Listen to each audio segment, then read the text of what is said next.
نحمدہ و نصلی علی رسول الکریم اما بعد اعوذ باللہ من الشیطان الرجیم بسم اللہ الرحمن الرحیم وَلَقَدْ أَخَذَ اللَّهُ مِيثَاقَ بَنِي إِسْرَائِيلَ وَبَعَثْنَا مِنْهُمُ اثْنَيْ عَشَرَ نَقِيبًا وَقَالَ اللَّهُ إِنِّي مَعَكُمْ لَئِنْ أَقَمْتُمُ الصَّلَاةَ وَآتَيْتُمُ الزَّكَاةَ وَآمَنْتُمْ بِرُسُلِي وَعَزَّرْتُمُوهُمْ وَأَقْرَضْتُمُ اللَّهَ قَرْضًا حَسَنًا لَأُكَفِّرَنَّ عنكم سيئاتكم ولا أدخلنكم جنات تجري من تحتها الأنهار فمن كفر بعد ذلك منكم فقد ضل سواء السبيل فبما نقضهم ميثاقهم لعناهم وجعلنا قلوبهم قاسية يحرفون الكلم عن مواضعه ونسوا حظا مما ذكروا به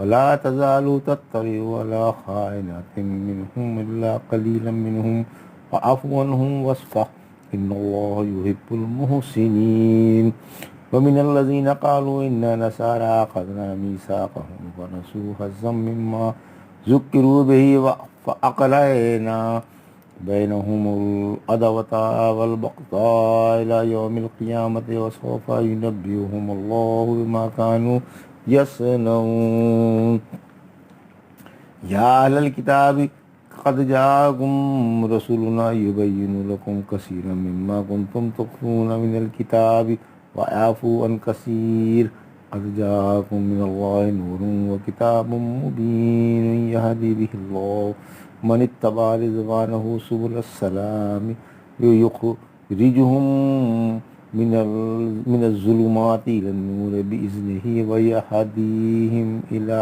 صراط مستقيم۔ ابھی آپ نے سورہ مائدہ کی آیت 12 سے 16 کی تلاوت سماعت فرمائی۔ ان آیتوں کا ترجمہ اور تفسیر اس طرح ہے۔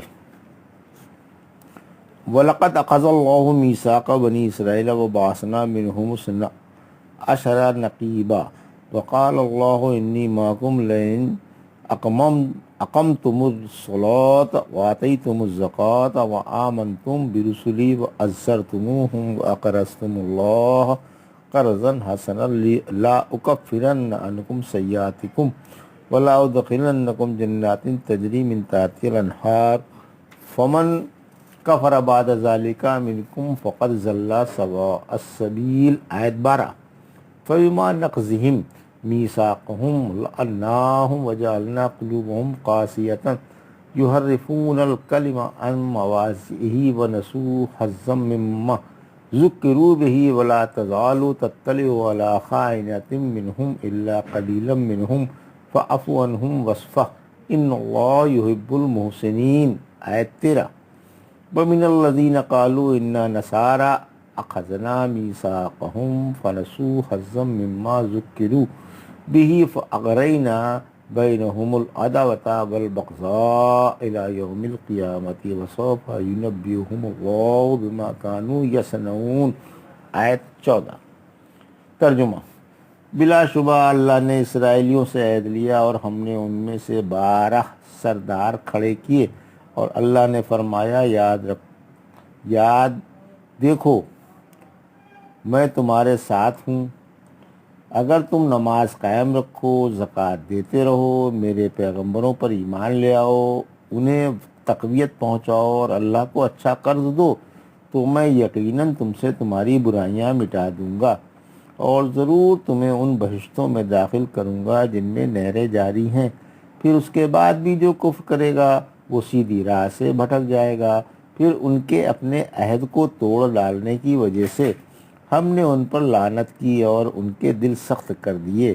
وہ کلموں کو ان کی جگہ سے بدل ڈالتے ہیں اور جس چیز کی انہیں نصیحت کی گئی تھی وہ اس میں سے ایک بڑا حصہ بھول گئے، اور آپ کو ان کی خیانت کی برابر خبر ہوتی رہتی ہے، علاوہ ان میں سے چند اشخاص کے۔ لہٰذا آپ انہیں معاف فرمائیے اور ان سے درگزر کیجیے۔ واقعی اللہ مخلصوں کو محبوب رکھتا ہے، اور جو عیسائیت کے دعوے دار ہیں ہم نے ان سے بھی عہد لیا تھا، انہیں بھی جو کچھ نصیحت کی گئی تھی اس میں سے ایک بڑا حصہ بھول بیٹھے۔ آخر ہم نے قیامت تک کے لیے ان میں بغض و عداوت ڈال دی، اور اللہ انہیں ان کے کرتوتوں کی مستقبل میں خبر دے گا۔ یہ تھا ترجمہ آیت 12 سے 14 کا۔ تفسیر آیت 12۔ اہل کتاب کی عہد شکنی۔ جب حق تعالیٰ نے اپنے نیک اور ایمان والے بندوں کو اس عہد و پیمان کے پورا کرنے کا حکم دیا جو اپنے بندے اور اپنے رسول حضرت محمد رسول اللہ صلی اللہ علیہ وسلم کی زبان سے لیا تھا، اور انہیں حق پر قائم رہنے اور انصاف سے گواہی دینے کا حکم فرمایا، اور اپنی ظاہری اور باطنی نعمتوں کا بیان فرمایا کہ انہیں ہدایت عطا کی گئی، تو اب یہودیوں اور عیسائیوں کے عہد و پیمان بیان کیے گئے کہ جب انہوں نے عہد شکنی کی اور پیمان توڑے تو ہم نے ان پر لعنت برسائی، انہیں اپنے باب رحمت سے دور کر دیا، اور ان کے دلوں میں اور ہدایت میں حجاب ڈال دیا، اور وہ نفع بخش علم اور اچھے عمل سے محروم ہیں۔ فرمایا ہم نے اسرائیلیوں سے بیعت کے ذریعے یہ عہد لیا کہ وہ اللہ کی، اس کے رسول صلی اللہ علیہ وسلم کی اور کتاب مقدس کی باتیں سنیں، انہیں مانیں اور ان کی ہدایت پر عمل کریں۔ ابن عباس فرماتے ہیں یہ اس وقت کا واقعہ ہے جب حضرت موسیٰ جبابرہ سے جنگ کی مہم پر تھے۔ حق تعالیٰ نے آپ کو حکم فرمایا تھا کہ قبیلے کا ایک ایک نمائندہ چن لیں، چنانچہ انہوں نے اسرائیل کے 12 قبیلوں سے ایک ایک نمائندہ چن لیا تھا۔ عابد اللہ کی حفاظت و مدد میں رہتے ہیں۔ پھر فرمایا اللہ نے کہا میں تمہارے ساتھ ہوں، یعنی میری حفاظت و مدد اور میری نگرانی تمہارے ساتھ ہے۔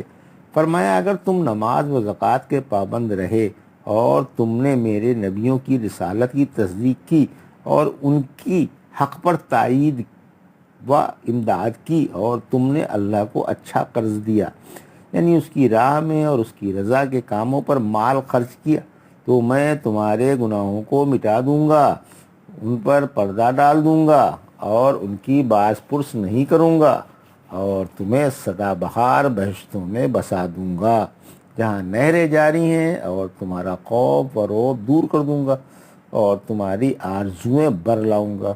پھر فرمایا پھر بھی اگر کسی نے کفر کیا تو وہ سیدھی راہ سے بھٹک گیا، یعنی جس نے پکا عہد کرنے کے بعد اس کا انکار کیا، عہد شکنی کی اور انجان بن گیا، تو وہ واضح راہ سے چوک گیا اور ہدایت سے ہٹ کر گمراہی پر جا پڑا۔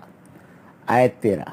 یہودیوں پر عذاب کے اسباب۔ یہودیوں پر عذاب و عقوبت کے اسباب بتائے جا رہے ہیں کہ اس عہد شکنی اور زبان سے پھر جانے کی وجہ سے ہم نے انہیں حق سے دور کر دیا، ہدایت سے ہٹا دیا اور ان کے دل پتھر بنا دیے، لہذا سنگ دلی کی وجہ سے وہ نصیحت قبول نہیں کرتے۔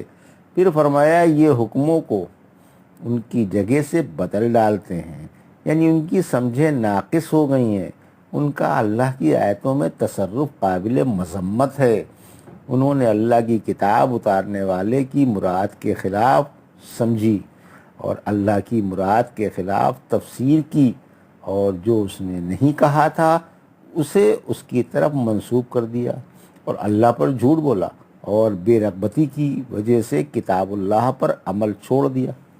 پھر فرمایا آپ ان کی خیانت پر برابر خبردار ہوتے رہتے ہیں، یعنی آپ اور صحابہ کرام ان کی غداریوں سے خبردار ہیں۔ نیز یہ بھی کہا گیا کہ اس سے ان بدبختوں کا رسول اللہ صلی اللہ علیہ وسلم کے قتل پر اتفاق کر لینا مراد ہے۔ پھر فرمایا آپ انہیں معاف کر دیں اور ان سے درگزر کریں، یہی آپ کی عین فتح و کامرانی ہے۔ حقیقت میں عیسائی بھی عیسائی نہیں ہے۔ آیت 14۔ یعنی بعض لوگ مسیح بن مریم کی پیروی کے مدعی ہیں، حالانکہ نہ عیسائی ہیں اور نہ ان کے پیروکار۔ ہم نے ان سے رسول اللہ صلی اللہ علیہ وسلم کی پیروی پر، ان کی امداد و اعانت پر، ان کے نقوش قدم پر چلنے پر، اور ہر نبی کی جسے حق تعالیٰ نے دنیا والوں کی طرف بھیجا پیروی پر عہد و پیمان لیے، مگر انہوں نے بھی یہودیوں کی طرح ٹیڑھی راہ اختیار کی، زبانوں کے خلاف کیا، عہد توڑ ڈالے اور انجیل پر عمل کرنا چھوڑ دیا۔ آخرکار ہم نے ان میں قیامت تک کے لیے بغض ڈال دیا، یعنی یہودیوں میں بھی آپس میں بغض و عداوت ہے، اور عیسائیوں میں بھی، کہ قیامت تک یہودیوں کی پارٹیاں ایک دوسرے کو کافر کہتی رہیں گی، اور عیسائیوں کی پارٹیاں بھی آپس میں ایک دوسرے کو کافر کہتی رہیں گی۔ ہر فرقہ دوسرے فرقے کو برا کہتا رہے گا، اور اپنے عبادت خانے میں داخل نہیں ہونے دے گا، نہ ملکیہ یعقوبیہ کو، نہ نستوریہ اریوستیا کو۔ پھر فرمایا ان قریب حق تعالیٰ انہیں ان کے کرتوتوں کا بدلہ دے گا۔ یہ سخت وعید اور انتہائی ڈراوا ہے کہ عیسائیوں نے اللہ پر اور اس کے رسول صلی اللہ علیہ وسلم پر جھوٹ باندھا ہے، اور جو رب العالمین کی طرف جھوٹی نسبتیں کی ہیں کہ اللہ بیوی والا اور اولاد والا ہے، اس کی سزا وہ ضرور چکھیں گے۔ حق تعالیٰ ان تمام بکواس و خرافات سے پاک ہے، اکیلا ہے، تنہا ہے، بے نیاز ہے، نہ اولاد والا ہے نہ ماں باپ والا، نہ اس کا کوئی ہم جنس ہے۔ یا اہل الکتاب قد جاءکم رسولنا یبین لکم کثیرا مما کنتم تخفون من الکتاب ویعفو عن کثیر قد جاءکم من اللہ نور وکتاب مبین۔ آیت 15۔ یہدی بہ اللہ من اتبع رضوانہ سبل السلام ویخرجہم من الظلمات الی النور بإذنہ ویہدیہم الی صراط مستقیم۔ آیت 16۔ ترجمہ: اے اہل کتاب، تمہارے پاس ہمارا رسول آ چکا جو تم سے بہت سی وہ چیزیں بیان کرتا ہے جن کو تم کتاب میں چھپایا کرتے ہو، اور بہت سی باتوں کو معاف کر دیتا ہے۔ تمہارے پاس اللہ کی طرف سے روشنی اور روشن کتاب آ گئی ہے۔ حق تعالیٰ اس کو ہدایت دیتا ہے جو اس کی رضا کا جویا ہو اور سلامتی کی راہوں کی پیروی کرتا ہو، اور اللہ اپنی توفیق سے انہی تاریکیوں سے نور کی طرف نکال لاتا ہے اور انہیں سیدھی راہ کی ہدایت دیتا ہے۔ آیت 15۔ تفسیر: رحمت عالم صلی اللہ علیہ وسلم سچا دین لے کر تشریف لائے۔ ارشاد ہے کہ میں نے اپنے پیارے نبی محمد رسول اللہ صلی اللہ علیہ وسلم کو ہدایت اور سچا دین عطا فرما کر تمام زمین والوں کی طرف، عرب و عجم کی طرف، اور عالم و جاہل کی طرف رسول بنا کر مبعوث فرمایا۔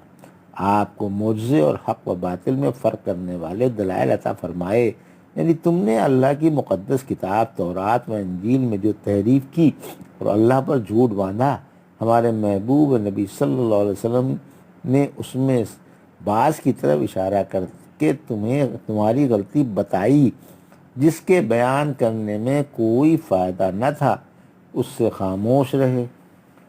ابن عباس فرماتے ہیں جس نے رجم کا انکار کیا اس نے قرآن کا انکار کیا، اور لطف یہ ہے کہ اسے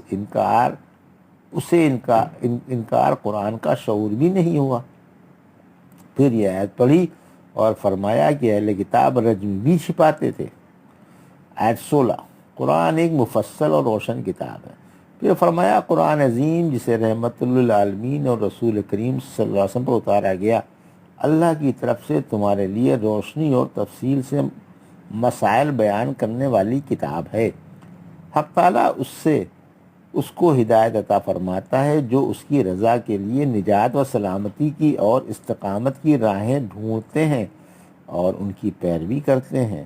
فرمایا انہیں اندھیروں سے اجالے کی طرف نکال لاتا ہے، یعنی انہیں ہلاکت گاہوں سے نجات عطا فرما کر ان کے لیے روشن ترین راہ کھول دیتا ہے، اور ان سے ڈر دور کر کے انہیں جنت عطا فرماتا ہے، اور گمراہی کافور کر کے ہدایت کا نور بخشتا ہے۔ یہ تھا سورہ مائدہ کی آیت 12 سے 16 کا ترجمہ اور تفسیر جو ابھی آپ نے سماعت فرمائی۔ بارک اللہ لی و لکم فی القرآن الحکیم و نفعنا ایاکم بآیات الذکر الحکیم۔